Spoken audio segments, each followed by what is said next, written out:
राष्ट्रपति का काफिला सिटी हॉल की ओर धीरे धीरे आगे बढ़ रहा था। तभी सड़क पर खड़े एक अपाहिज भिखारी को पुलिस वाले वहां से हटा रहे थे। पुलिस ने उस भिखारी को रास्ता बदलने के लिए डांटा और चेतावनी के तौर पर अपना हाथ अपनी कमर पर रखी बंदूक पर रख लिया। अचानक भिखारी ने भी एक बंदूक निकाली और पुलिस वाले को गोली मार दी। गोली मारने के तुरंत बाद उस हमलावर ने अपना भेष उतार दिया। उसने अपने पास रखा बम लगा हुआ एक स्टील का पाइप उठाया और जैसे ही राष्ट्रपति का काफिला उसके करीब आया, उसने जोरदार धमाका करने वाला वह बम काफिले की बीच वाली कार पर चिपका दिया। तेज बम फटने से काफिले की तीसरी कार पूरी तरह से खत्म हो गई। हालांकि राष्ट्रपति की कार तब तक आगे निकल चुकी थी, लेकिन काफिले की आखिरी सुरक्षा कार धमाके के कारण सड़क पर रुक गई। सीक्रेट सर्विस एजेंट जिसका नाम जैक था, उसने तुरंत हेडक्वार्टर को मदद के लिए संपर्क किया। तभी साथ वाले गार्ड भी गद्दार निकल गए। खुशकिस्मती से जैक ने समय पर जवाब दिया और उस हमलावर को तुरंत मार गिराया। मगर इससे पहले कि वे राहत की सांस ले पाते, पास ही दो और हथियारबंद लोग अपना असली रूप दिखाते हुए अपनी बंदूकें लेकर तेजी से उनकी कार की ओर बढ़ने लगे। सीक्रेट सर्विस चीफ समझ गया कि वह अब जिंदा नहीं बचेगा। उसने अपनी जान खतरे में डालकर बचाई गई एक सीक्रेट डिवाइस जैक को दे दी और उससे कहा कि वह किसी भी कीमत पर इसकी रक्षा करे। यह साफ हो गया था कि इन हमलावरों का असली निशाना राष्ट्रपति नहीं, बल्कि सीक्रेट सर्विस चीफ के हाथ में मौजूद वह डिवाइस थी। बुलेट प्रूफ कार थोड़ी देर के लिए तो गोलीबारी झेल सकती थी, लेकिन अगर यह ऐसे ही चलता रहा तो आखिर में वे सभी मारे जाते। जैक ने चीफ की दी हुई वह चीज ली। अब वहां से बचने का केवल एक ही तरीका था, लड़कर बाहर निकलना। धुएं के बम, स्टन ग्रेनेड और फ्लैश बम की आड़ में जैक उस जगह से बच निकला। जब हथियारबंद लोग जब गाड़ी के पास पहुंचे तो उन लोगों ने देखा कि जिस चीज को वे ढूंढ रहे थे वह कार में नहीं है और पुलिस भी करीब आ रही है, तो वे भी भाग गए। ठीक उसी समय जब राष्ट्रपति के काफिले पर यह घटना हुई, सिटी हॉल के दरवाजे पर काफिले का इंतजार कर रही एजेंटों की दूसरी टीम पर भी हमला हुआ। उन्हें बमों और जहरीली गैस से निशाना बनाया गया। सीक्रेट सर्विस की यह छोटी सी टीम राष्ट्रपति की सुरक्षा के अलावा एक रहस्यमय हैंडबैग उपराष्ट्रपति को देने की जिम्मेदारी भी निभा रही थी। यह साफ तौर पर एक प्लान किया हुआ आतंकवादी हमला था। रक्षा मंत्रालय का एजेंट ओवेन हैंडबैग में रखी चीज लेकर अपने घायल साथी को कवर देते हुए फायरिंग करता हुआ वहां से भागा। वह पास की एक इमारत में घुसा जो कि CIA का एक सीक्रेट एजेंट सेफ हाउस था। सेफ हाउस का मैनेजर एंडरसन दूर से ही यह लड़ाई देख रहा था। उसने तुरंत न्यूज चैनल चालू किया। मीडिया ने बहुत तेजी से काम किया और 10 मिनट के अंदर खबर आ गई। न्यूज में बताया गया कि उपराष्ट्रपति का काफिला लॉस एंजल्स सिटी हॉल जाते समय हमले का शिकार हुआ और साथ ही सिटी हॉल चौक पर भी हमला हुआ। खबर सुनते ही एंडरसन ने आने वाले मेहमानों के स्वागत की तैयारी शुरू कर दी। इस समय सेना, पुलिस और फायर ब्रिगेड की टीमें विस्फोट वाली जगह की ओर बढ़ रही थीं। भाग निकले जैक ने एक राहगीर का फोन लेकर तुरंत मुख्य दफ्तर से संपर्क किया। उसकी कॉल रक्षा मंत्रालय के जनरल मार्शल के फोन पर ट्रांसफर हुई। जैक ने जनरल को हमले और साथी के धोखे की पूरी बात बताई। चीफ मर चुका था, लेकिन उसके पास मौजूद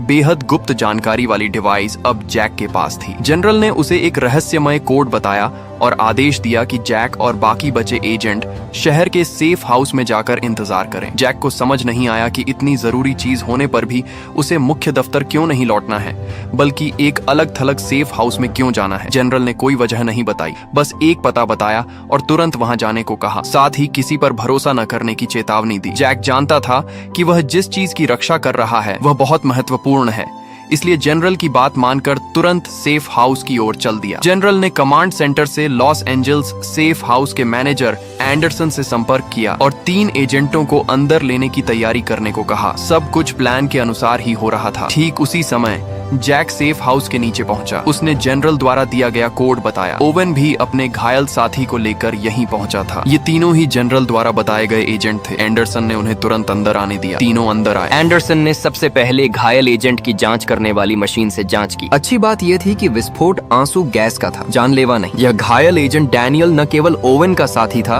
बल्कि उसका प्रेमी भी था। ओवेन ने तुरंत उपचार फ्रिज से इंजेक्शन निकाल कर लगाया और पानी पिलाया। डैनियल को अब काफी बेहतर महसूस हो रहा था। मैनेजर एंडरसन को केवल 3 एजेंटों को अंदर लेने का आदेश था, लेकिन नीचे फिर से घंटी बजी। यह सुनकर सब हैरान हो गए। सामने वाले को सेफ हाउस का कोड कैसे पता है? थोड़ी हिचकिचाहट के बाद एंडरसन ने प्रवेश दिया। जैसे ही वह व्यक्ति अंदर आया, दरवाजा पूरी तरह बंद होने से पहले ही एक और रहस्यमय व्यक्ति ने उसे रोक दिया। जब चौथा व्यक्ति सेफ हाउस में दाखिल हुआ तो उसने तुरंत बंदूक तान दी। ठीक उसी वक्त जब माहौल तनावपूर्ण हो गया, 5वां व्यक्ति पीछे से प्रकट हुआ। वह CIA मुख्यालय से आया होल्टन था। होल्टन के आने से माहौल थोड़ा शांत हुआ। बीच में फंसा व्यक्ति व्यक्ति होमलैंड सिक्योरिटी का सोरो था। पांचों ने जल्दी से अपनी पहचान बताई। उनमें CIA का होल्टन पद में सबसे ऊंचा था। वह एंडरसन का बॉस भी था, इसलिए सेफ हाउस का अस्थायी कमांडर वही बन गया। जैक जिस चीज की रक्षा कर रहा था वह राष्ट्रीय स्तर की बहुत गुप्त थी, इसलिए वह सभी से बहुत सतर्क था और एंडरसन से सुरक्षित टेलीफोन लाइन मांगी। एंडरसन ने मना नहीं किया। जैक ने उससे दूर जाकर कंट्रोल पैनल से रक्षा मंत्रालय के जनरल से संपर्क किया। जनरल ने कहा कि हमले की जांच के लिए एक टीम बनाई गई है और जांच में पता चला कि विस्फोट रिमोट से किया गया था। जैक ने कमरे की स्थिति बताई। जनरल ने कहा कि उसके पास जो चीज है वह किसी को न बताए और वह तुरंत लोग भेज रहा है। जैक मान गया, लेकिन थोड़ी देर बाद जनरल का फिर फोन आया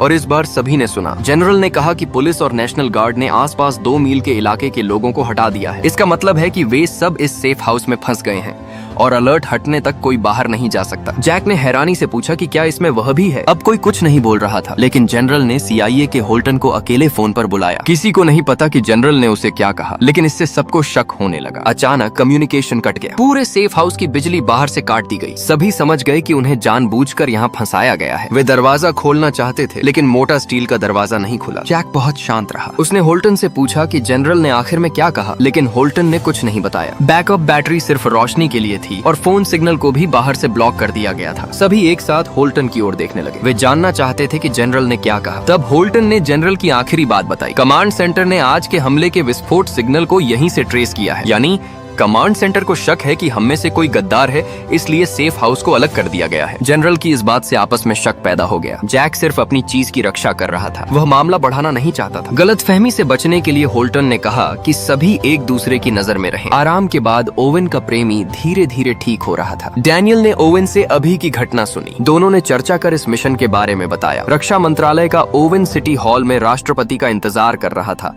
ताकि हैंडबैग की यह डिवाइस उपराष्ट्रपति को दे सके। यह डिवाइस सिर्फ ओवेन की आंख की पुतली से ही एक्टिवेट होती है। ओवेन ने इसका सही काम नहीं बताया। ओवेन और डैनियल जिस चीज की रक्षा कर रहे थे वह जैक वाली डिवाइस जैसी ही थी, लेकिन जैक जनरल के सख्त आदेश का पालन करता था। वह किसी को नहीं बताएगा। लेकिन अब सभी का शक उसी पर था, खासकर होमलैंड सिक्योरिटी का सोरो जो पैरानॉइड था, उसे और भी खराब लग रहा था। जब वे आपस में बहस कर रहे थे, एंडरसन ने एक तरफा बुलेट प्रूफ शीशे के बाहर परछाई देखी। तभी 3 प्रशिक्षित हथियारबंद लोग तालमेल बनाकर सेफ हाउस में घुस आए। जैक की बंदूक में गोली खत्म हो चुकी थी। उसने अपनी टाई खोली और लड़ाई के लिए तैयार हो गया। सभी ने भारी कीमत चुकाकर आखिर उन तीनों हथियारबंद लोगों को काबू कर लिया, लेकिन होल्टन द्वारा मारे गए आदमी के शरीर से टिक टिक की आवाज आई। अचानक कमरे में तेज धमाका हुआ। जैक द्वारा पकड़ा गया व्यक्ति मौका पाकर भाग निकला। विस्फोट की लहर से दोनों पक्ष चौंक कर उठे। ओवेन ने देखा कि उसका प्रेमी एक हथियारबंद आदमी से लड़ रहा है। उसने जल्दी से जमीन से बंदूक उठाई और मदद की। डैनियल ने ओवेन को बचाने के लिए गर्दन पर गोली खाई, जिससे उसकी तुरंत मौत हो गई। बाकी लोग मौके का जायजा ले रहे थे। इस लड़ाई में 6 बनाम 3 थे। फिर भी एक साथी की जान गई और बाकी सब हल्के घायल थे। परिणाम बहुत खराब था। प्रेमी को खुद को बचाने के लिए जान देनी पड़ी और ओवेन को गहरा अपराध बोध महसूस हुआ। लगातार 2 हथियारबंद लोगों में विस्फोट हुआ था,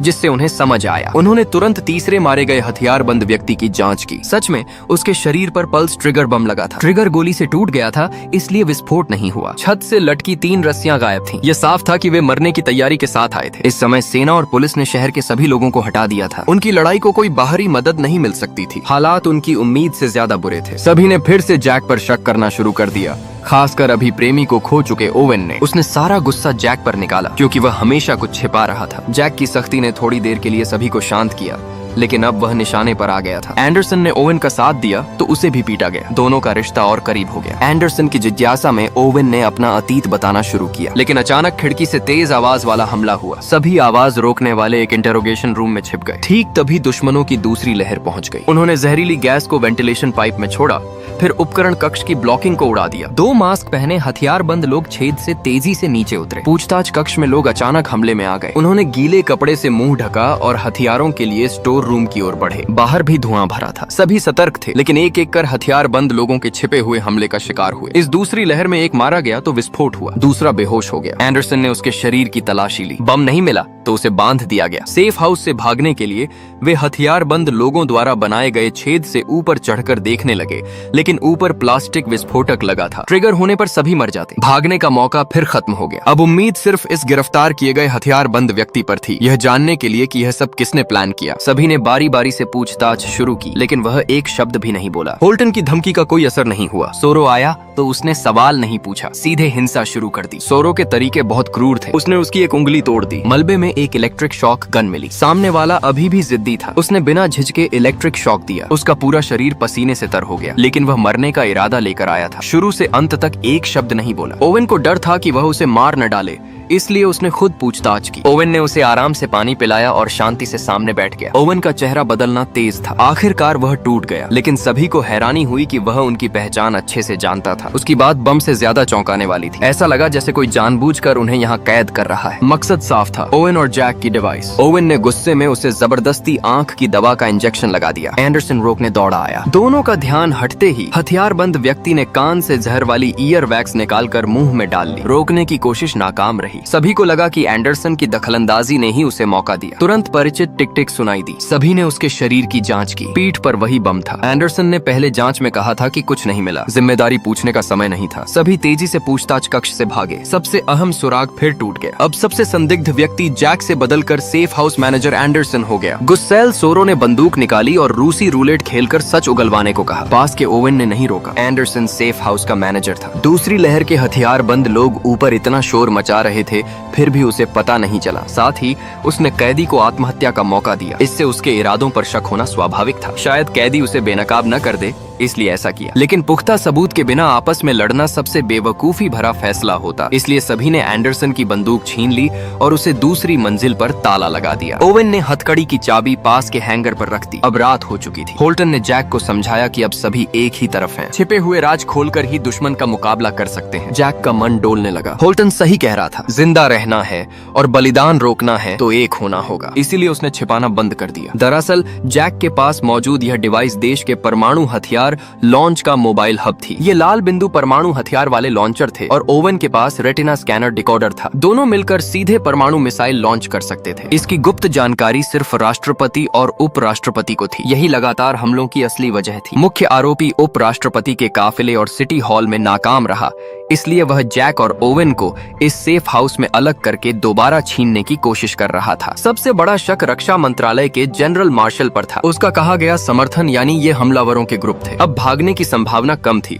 और एंडरसन शायद गद्दार था। ओवेन रसोई की बैकअप बैटरी उपकरण कक्ष में ले गया और उन्हें जोड़ा। इलेक्ट्रिकल इंजीनियरिंग जानने वाले ओवेन ने दोनों को कनेक्ट किया। उड़ा हुआ कंप्यूटर चमत्कारिक रूप से चालू हो गया, बस नेटवर्क नहीं था। होल्टन ने मॉनिटरिंग देखने को कहा, हालांकि उसे समझ नहीं आया, लेकिन उसने वैसा ही किया। ओवेन ने पिछले 48 घंटे की मॉनिटरिंग देखनी शुरू की, लेकिन इसी दौरान बाहर वालों को फिर से टिक टिक की आवाज दरवाजे से आई। सभी ने बंदूकें तान ली। ओवेन ने एक पल भी बर्बाद किए बिना एक हाथ से दरवाजे पर निशाना साधा और दूसरे से तेजी से मॉनिटरिंग आगे बढ़ाई। बाहर तीसरी लहर के हथियारबंद लोग लिफ्ट शाफ्ट उड़ाकर अंदर घुस आए। सोरो सबसे पहले गोली लगने से गिरा। जैक और होल्टन ने दुश्मनों से गोलीबारी शुरू की। जैक एक बनाम दो था। हालांकि आने वाले लोग साधारण नहीं थे, लेकिन उपराष्ट्रपति के साथ चलने वाला एजेंट होने के नाते जैक भी कमजोर नहीं था। जब वह दो को रोके हुए था, घायल सोरो जैक और होल्टन की मदद नहीं कर पा रहा था। एंडरसन बार बार चाबी मांग रहा था। हिचकिचाहट के बाद भी उसने चाबी दे दी। दूसरी मंजिल पर एंडरसन ने हथकड़ी खोली। उसने पहले सोरो के घाव पर कपड़ा बांधा, लेकिन दर्द में उसने बंदूक छोड़ दी। ठीक तभी एंडरसन ने अचानक चाकू से उसका गला काट दिया। ओवेन को इधर एक जरूरी सुराग मिला। मॉनिटरिंग में दिखाया गया कि सेफ हाउस के असली मैनेजर को एक रहस्यमय व्यक्ति ने मार डाला था और वह रहस्यमय व्यक्ति एंडरसन ही था। ओवेन सबको बताना चाहता था, लेकिन देर हो चुकी थी। इस समय जैक बुरी तरह घायल था। असली रूप दिखाते हुए एंडरसन ने चाकू सीधे उसके दिल में घोंप दिया। जैक मौके पर मर गया। एंडरसन ने उसके शरीर से मोबाइल हब डिवाइस ले ली। साथी ने ओवेन का डिकोडर भी ले लिया। अब सिर्फ वह और होल्टन बचे थे। एंडरसन का असली नाम कोड नेम कॉपरहेड स्नेक था। उसका मानना था कि युद्ध ही दुनिया में शांति ला सकता है। ओवेन अभी काम का था। होल्टन को उसने बेरहमी से सिर में गोली मार दी। साथी ने जैक का लॉन्च डिवाइस खोला। कॉपरहेड स्नेक ने जबरदस्ती ओवेन की आंख की पुतली स्कैन की। डिकोडर से एक परमाणु मिसाइल एक्टिवेट की। ओवेन को हैरानी हुई कि निशाना उनका अपना वॉशिंगटन डी बैरेसी था। 1 मिनट बाद मिसाइल लॉन्च हो जाती। कॉपरहेड स्नेक ने ओवेन को इस साथी के हवाले किया। उसने ओवेन को मुक्का मारा और कंधे पर उठाकर दूसरी मंजिल ले गया, लेकिन उन्होंने ओवेन की विरोध करने की ताकत को कम आंका। बिस्तर के पास उसके प्रेमी डैनियल का शव था और शव में उसकी सर्विस गन थी। यही ओवेन को मौका दिया। लॉन्च के आखिरी पल में ओवेन ने स्टॉप बटन दबा दिया। सेफ हाउस में छिपे सभी लोग ओवेन को छोड़कर मर चुके थे। इस समय जनरल ने दूर से कम्युनिकेशन कम्युनिकेशन फिर से शुरू किया। कॉपरहेड स्नेक को पुकारा लेकिन कोई जवाब नहीं आया। ओवेन को यकीन हो गया कि कॉपरहेड स्नेक और जनरल एक ही गिरोह के हैं। तीसरी लहर के हथियारबंद लोगों ने लिफ्ट शाफ्ट उड़ा दिया था। वह उसी से सफलतापूर्वक भाग निकला। कमांड सेंटर में सभी की पहचान जनरल के पास थी, लेकिन सेफ हाउस की स्थिति नियंत्रण से बाहर थी। कॉपरहेड स्नेक से संपर्क नहीं हो रहा था। उसे लगा कुछ गड़बड़ हुई है, इसलिए सभी डिवाइस बंद करने को कहा। जनरल के आदेश से पता चला कि यह सब सिर्फ उनकी योजना का हिस्सा था। सभी के जाने पर मौके पर छोड़ा गया बम सबूत मिटाने के लिए काफी था। बाहर निकला ओवेन अकेला सड़क पर चल रहा था। उसे हैरानी हुई कि जनरल भी अभी अभी इसी इमारत से नीचे उतरा था।